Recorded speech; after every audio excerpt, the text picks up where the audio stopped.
Hello dear friends, स्वागत है आप लोगों का इस वीडियो में। आज बात करने वाले हैं हम लोग बिहार पीआरडी टेक्निकल असिस्टेंट का जो रिक्रूटमेंट प्रोसेस चल रहा था, तो उसके रिगार्डिंग बात करें तो अभी जैसे कि आप लोग सभी जान रहे हैं, इस रिक्रूटमेंट को अब जो है कि रोक दिया गया है और इसमें जो है कि कोई भी ऑफिशियल अभी जो कि प्रोसेस इसका चल नहीं रहा है। तो क्या अभी करंट स्टेटस है इस रिक्रूटमेंट का, वो हम लोग जानेंगे इस वीडियो में। अब यदि बात करें तो इस वैकेंसी का जो है कि लगभग सारा प्रोसेस हो चुका था, फाइनल मेरिट लिस्ट सिर्फ आना था। इसी बीच जो है कि इस पर जो है कि स्टे लग गया और जो है कि केस जो है कि हाई कोर्ट पे पहुंच चुका है। अब जब तक वहां से क्लियर नहीं होता है तब तक इसका जो है कोई भी ऑफिशियल अपडेट मतलब जो है कि अभी तक रिलीज नहीं हुआ है।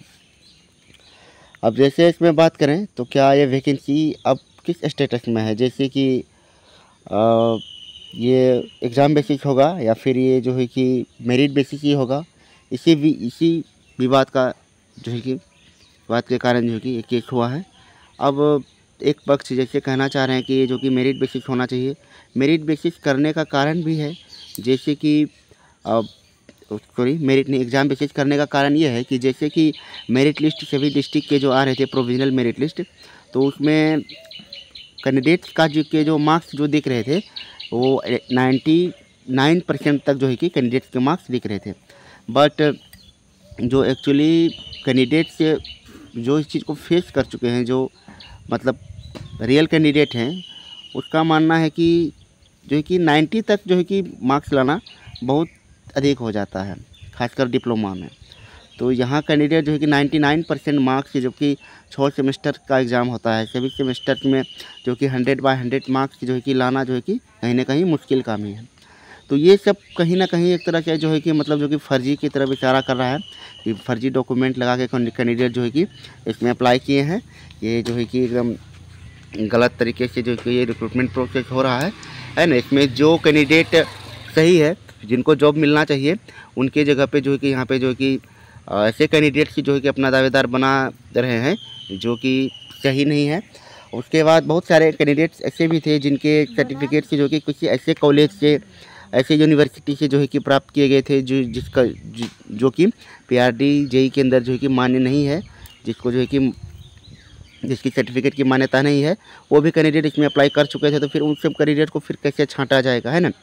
तो इससे अच्छा तरीका यही है कि इस रिक्रूटमेंट को एग्ज़ाम बेसिस किया जाए, फिर उसके बाद जो है कि डॉक्यूमेंट वेरिफिकेशन कराया जाए। क्योंकि जैसे कि अब ऑनलाइन अप्लाई के बाद जो है कि मेरिट लिस्ट आना जैसे शुरू हुआ सभी डिस्ट्रिक्ट का, तो मार्क्स परसेंटेज मतलब टॉप 20 कैंडिडेट के ऐसे आ रहे थे, मतलब जो कि 95 के अबव ही आ रहे थे। तो ऐसे में तो सिर्फ उन्हीं कैंडिडेट्स का हो जाता। तो जो रियल कैंडिडेट थे, जिनका एग्ज़ाम मतलब जिनका जॉब होना था रियली में, वे जो है कि उसमें कहीं थे ही नहीं टॉप 20 में। तो इन सब चीज़ों को मतलब वैकेंसी रिक्रूटमेंट प्रोसेस को पारदर्शिता बनाने के लिए जो है कि ये कार्य किया गया है।